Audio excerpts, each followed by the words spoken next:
Selamat sore, berikut kami akan melaporkan hasil wawancara kami dengan narasumber yang merupakan pengusaha jajanan tradisional Bali. Sebelum itu, kami akan memperkenalkan diri terlebih dahulu. Saya Kadek Dimirnayani. Saya Kadek Dewi Puspitasari. Saya Niputu Nova Sofyanti. Dan saya Nimade Laksmi Kusmadewi. Berikut hasil video dari wawancara kami. Selamat siang Ibu. Ya, mohon maaf mengganggu. Kami dari mahasiswa Universitas Jayapura ingin mewawancarai Ibu terkait dengan usaha Ibu. Nah, tujuan dari wawancara kita ini untuk memenuhi nilai dari mata kuliah kewirausahaan kami di Universitas Jayapura. Kami langsung saja ke bagian pertanyaannya, Ibu. Kita mau tahu Ibu, apa sih nama perusahaan Ibu? Nama perusahaan kita Udi Dharma itu diambil dari nama keluarga, dari nama bapak kita. Setelah itu, pertanyaan kedua, sudah berapa lama sih Ibu untuk menjalankan usaha ini? Usaha ini ada dari 20 tahun yang lalu, itu dijalankan oleh ibu saya sendiri. Selanjutnya akan Dan untuk selanjutnya Ibu, sampai saat ini berapa jumlah tenaga kerja yang Ibu miliki? Karena ini berbasis rumahan, jadi kita belum ada tenaga kerja. Tapi apabila pesanan tinggi, kita semua satu keluarga turun untuk ikut membantu. Baik, untuk selanjutnya, bagaimana cara Ibu memasarkan produk yang dimiliki saat ini? Karena kita produk kita itu kita titipkan di warung-warung, jadi kita lebih ke antar warung ke warung dan lebih ke dari mulut ke mulut gitu.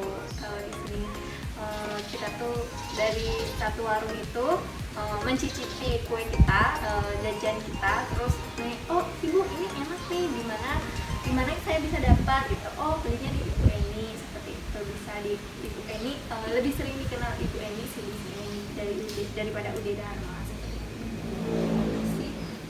Kemudian bagaimana sih cara Ibu menghadapi Persaingan karena dunia juga semakin maju ya, jadi persaingan itu semakin banyak.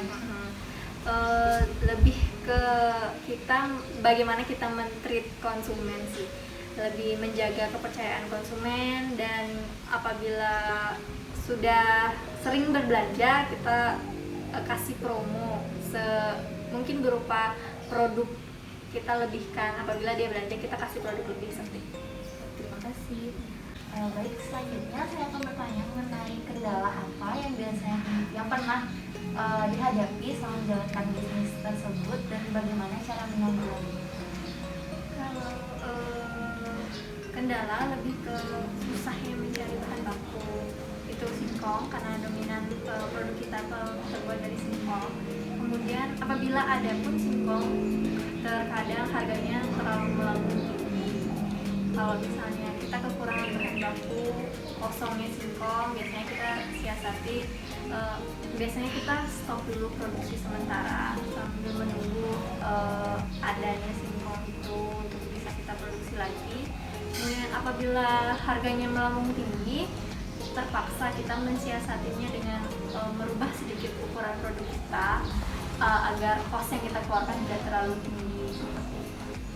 Untuk pertanyaan selanjutnya, kira-kira berapa jumlah produk yang diproduksi dalam sehari?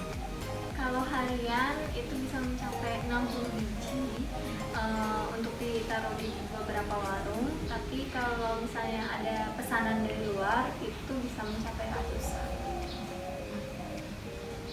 Dan Ibu, selanjutnya kira-kira berapa sih pendapatan yang Bapak dapat per bulannya? Kalau per bulan itu bisa mencapai 1 juta lebih, kurang lebih 1.170.000 kalau dihitung dari harian kita menjual. Tapi itu belum dipotong dari bahan baku sama proses pembuatan seperti gas, minyak. Nah, sekarang pertanyaan terakhir sebelum penutup, Kak. Apakah Kakak sudah memiliki rencana dalam mengembangkan usaha Kakak ke depannya? Kalau rencana kita pasti ada, karena melihat juga sekarang perkembangan sudah semakin inovatif. Kita juga ingin, karena ini kan cenderung ke jajanan lokal yang itu notabene ibu-ibu zaman dulu aja yang konsumsi, tapi kita juga ingin seperti generasi muda mau mencoba jajanan kita, mungkin kita bisa lebih sedikit berinovasi, mungkin rasanya di apa namanya, di combine sedikit seperti itu. Baik Kak, terima kasih Kak ya sudah memberikan waktunya dan sudah memberikan pengalaman buat kami. Maaf atas mengganggu waktunya. Tidak apa-apa, semoga bermanfaat ya. Terima kasih ya.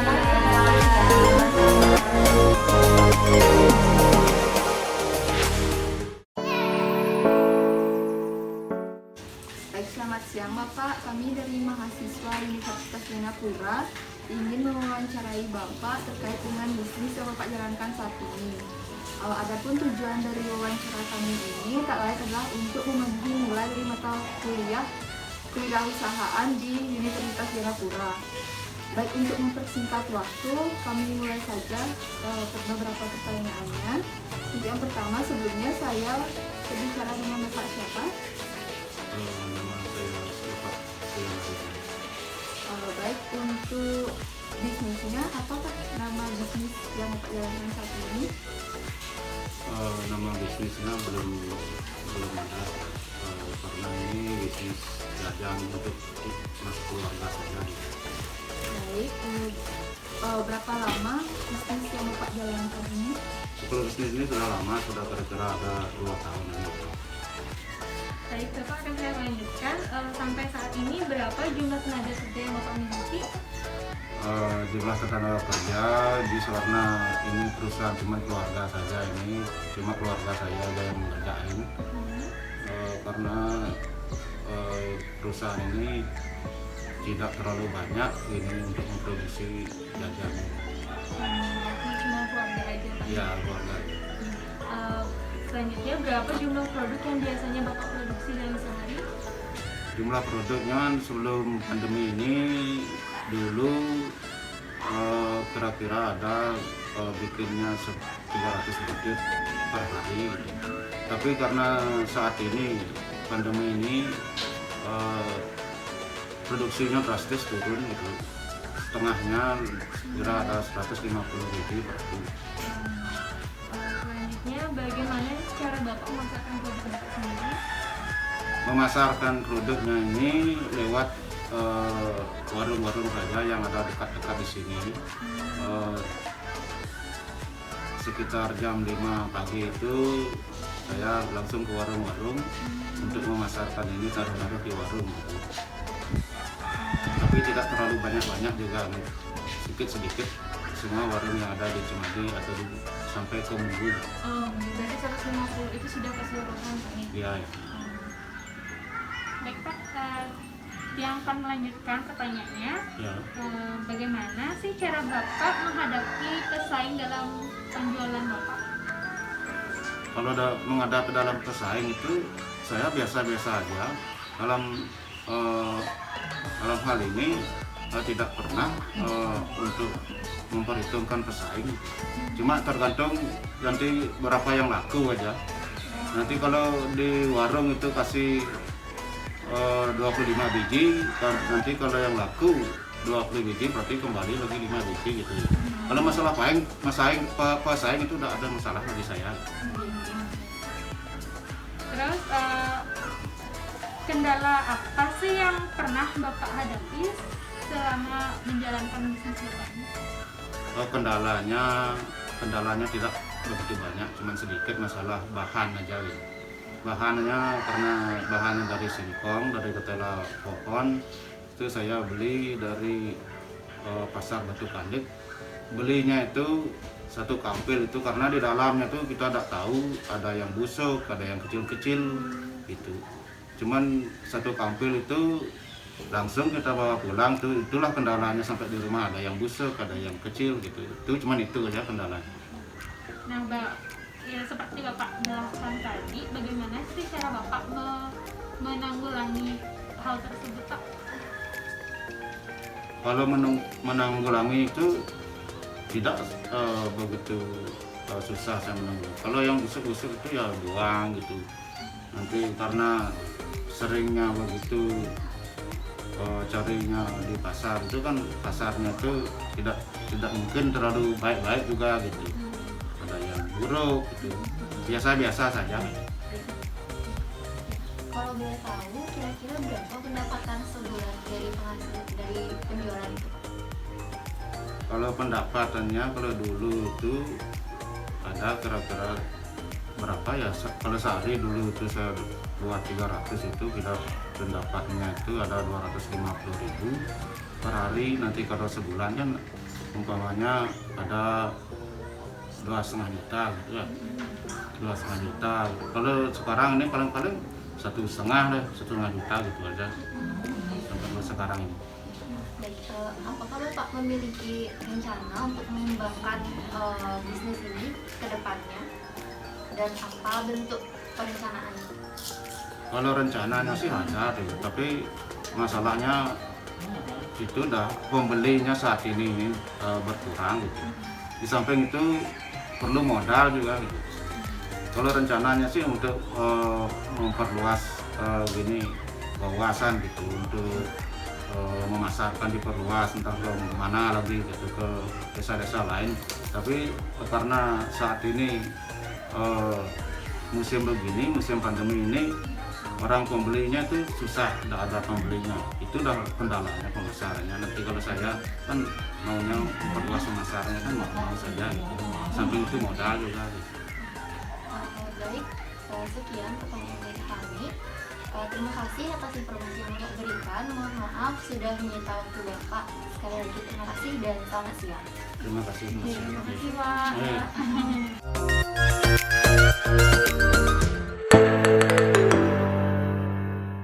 Selamat sore Ibu. Perkenalkan, kami dari siswa Undira Universitas Singapura. Tujuan kami di sini kami ingin mewawancarai Ibu tentang usaha yang Ibu miliki. Adapun tujuan wawancara kami untuk memenuhi nilai dari hasil dari ujian kewirausahaan kami. Yang pertama saya bertanya, saya berbicara dengan Ibu siapa? Ibu Komang. Ibu Komang. Ibu Komang ini memiliki usaha nasi ya?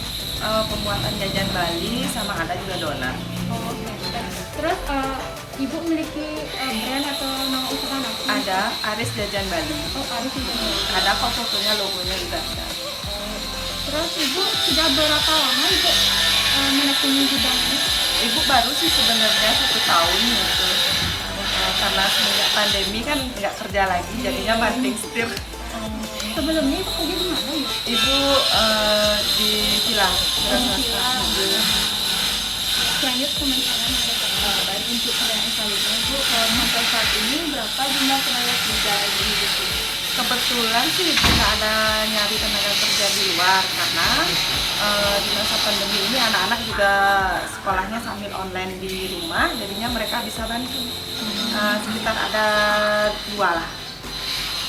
Kita kerja bareng, ada juga bapak ikut suaminya ibu gitu, termasuk juga ibu kandungnya ibu ikut bantu menjajakan dagangan itu. Seperti bisnis keluarga Bu ya? Ya, Pertanyaan selanjutnya, berapa jumlah produk yang biasanya Ibu produksi dalam 1 hari? sekitar 3 macam. 3 macam jajan. Nah, gitu kan ya, misalnya ada dadar namanya, ada juga apem Bali, ada juga donat. Ya pas ada orderan kita banyak, ada banyak macam. Kecuali kalau beda-beda kan, kalau orang Bali kan ada hari raya kayak gitu, kita harus menyesuaikan dengan hari raya. Bikin jajannya gitu juga.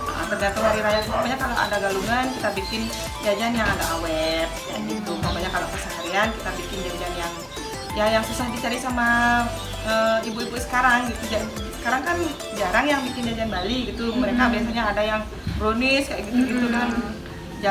Kayak jajan Bali itu langka. Jadinya ibu bikin yang kayak gitu, terutama untuk yang orang-orang sudah tua-tua tuh mereka senang. Kira-kira 3 macam itu berapa biji sih Bu masing-masingnya? Minimal ibu bikin kalau 3 macam itu sekitar 70-an per pieces. Masalahnya kan ibu punya langganan di pasar. Minimal lah satu tempat itu ibu naruh sekitar 50, 60 gitu. Itu untuk di pasar aja, belum di warung-warung yang dekat-dekat. Belum yang ada yang order juga lain gitu. Gitu Per hari itu bisa sampai 100 sih. Lebih, Oh, lebih berarti. lebih. Bisa sampai 500-an. Oh, Ya, lebih. udah kira-kira udah berapa toko yang Ibu taruh? Kalau langganan tetap di pasar itu 3. 3 toko. Kalau yang di rumah ini warung-warung kecil, ibu-ibu sering beli ikan pagi-pagi itu. Ya, gitu ada sekitar 3 sama minimarket ada di Bienot. Terus belum juga yang ada order untuk yang punya hajatan. Ibu memproduksinya setiap hari atau mungkin ada libur? Ada liburnya. Kita ada libur, mungkin di saat ibu lagi sibuk kayak gitu kita libur, bilang sama dagangnya bisa libur gitu.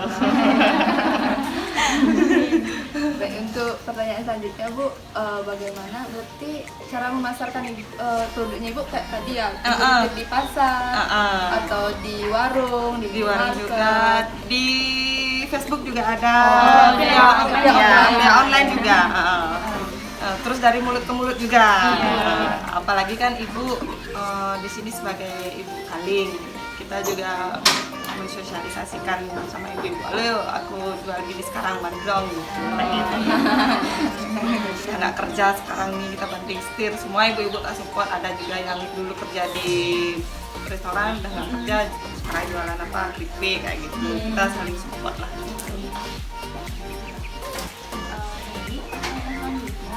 Kalau itu jual jajanan tradisional, pasti orang lain punya juga bisnis seperti itu. Jadi bagaimana ibu menghadapi persaingan? Kalau masalah itu kebetulan, kalau masalah persaingan kita kan memang itu sudah wajar dan itu sudah sering kita dan mereka alami.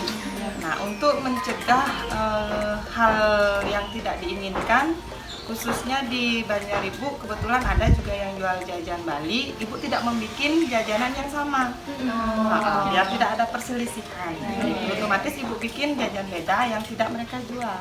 Gitu. Jadinya kan kita sama-sama jalan. Kita mau nitip di mereka aja kita bisa jadinya. Itu ibu nggak mau gini. Mudah Lebih ibu pokoknya nggak mau hal yang jelek-jelek, nggak mau. Dalam menjalankan bisnis ini kan pasti ada kendala, Bu. Pasti. Jadi kendala apa yang pernah ibu alami sama menjalankan bisnis dan bagaimana menanggulanginya? Oke, kalau halangan itu pasti ada, namanya aja ada pasang surut kayak gitu kan, pasti di saat kita gimana jajanan itu yang kita pasarkan di pasar ataukah di warung-warung itu bisa aja sedikit yang laku kayak gitu. Ya kita ikhlasin aja, mungkin hari ini rezeki saya segini, gituin aja, nggak usah banyak mengeluh. Kalau itu mungkin prinsip ibu. Nanti kalau kita mengeluh kayak gitu, stres jadinya. Terus mau diapain kalau nggak digituin gitu, dan nantinya kalau kita kapok nggak lagi bikin jajan kan gitu, jadinya jalan gitu, jalan aja terus, nggak usah merasa kapok kayak gitu. Ya setengkara sampai hari ini masih jalan kayak gitu. Itu aja sih. Nggak ada kendala biasanya kayak di bahan bakunya yang tiba-tiba melonjak naik kayak gitu, Ibu? Kalau untuk bahan baku, ibu kebetulan banyak temen yang support, termasuk anak-anak juga kan udah pada update bahan apa yang harus dipakai dan yang bagus dan murah meriah juga. Tempatnya juga memang sih kita jauh nyarinya, kita kalau nyari bahan untuk jajan itu tepung-tepungnya itu ibu di Dalung. Ada di sana pusat toko tepung khusus di sana. Jadinya nggak ada peningkatan harga. Berarti tetap sama. Kalau bahan baku udah nggak ada kendala. Kalau bahan baku itu memang nggak ada peningkatan. Berarti minim kendala yang Ibu alami. Iya, itu sih yang ibu rasakan. Itu aja sih di saat kita lagi gimana, mungkin pasang surut itu aja sih. Berarti bahan baku yang Ibu pakai itu tepung aja berarti Ibu ya? Ada tepung, kalau untuk dadar memang kan tepung bahannya sama kelapa. Untuk kalau jajan putu mayang juga dia ada tepungnya, juga ada kelapa, gula pasir, gula jawa kayak gitu kan. Kalau untuk donat itu juga tepung juga, ada margarinnya kayak gitu, ada blueberry-nya, ada seresnya untuk mempercantik donat gitu. Rata-rata bahannya sama. Rata-rata kita sama. Kalau apem Bali juga itu bahannya juga tepung, cuma cara prosesnya aja yang berbeda. Kayak gitu. Kalau boleh tahu berapa sih kira-kira pendapatan ibu sebulannya? Kalau sebulan dihitung ya lumayan di saat kita rame. Per harinya aja di saat omsetnya banyak itu anggaplah kita bikin jajan per hari itu bahannya nggak seberapa tapi keuntungannya lumayan banget, bisa 3 kali lipat gitu. Harga per bijinya itu 1.000 Bu? 1.000 yang pisisan, kan kita ya anggaplah bisa menyesuaikan. Ibu bisa sampai menghasilkan ratusan, berarti udah lumayan ya? Ya, kalau umpamanya ada yang punya hajatan bisa satu orang order satu hari itu 100. Itu untuk yang order aja. Ya, 100 pieces itu kita udah campur jajannya, belum untuk belum di dagang-dagang yang kita taruh. kayak gitu. Ya, pertanyaan selanjutnya, kalau kedepannya ibu walaupun udah pandemi udah selesai, ibu ada rencana nggak buat kembangin gini? Lihat situasi dulu. Lihat situasi, kalau gimana kan anak-anak juga normal sekolah. Iya, normal sekolah, kerja itu udah kendalanya. mulai, iya. Ibu bisa aja sih sendiri, tapi lihat situasi. Masalahnya kan namanya ibu kaling, kerjaannya pasti banyak. Otomatis kan banyaklah kendalanya kayak gitu. Belum kalau kita agama Hindu kan belum Bebrayanya yang berat kan kayak gitu. Itu yang jadi hal utama. Kalau udah itu untuk kebetulan anak-anak yang bisa bantu gitu, ibu bisa jadinya memberaya bisa, bikin jajan juga bisa. Berarti sama ini masih kita jalan dulu. Jalan dulu, masih bisa jalan. Baik, Nika Mantan untuk pertanyaan kita, makasih sekali Bu Ya, untuk informasinya, sama-sama. untuk Sama-sama. ilmunya, ya semoga bermanfaat untuk kita. Astengkare. Mohon maaf mengganggu waktu Nggak Ibu. apa-apa, nggak apa-apa. Iya, makasih Bu. Sama-sama. Baik, sekian hasil wawancara dari kami. Semoga bermanfaat untuk kita semua. Terima kasih.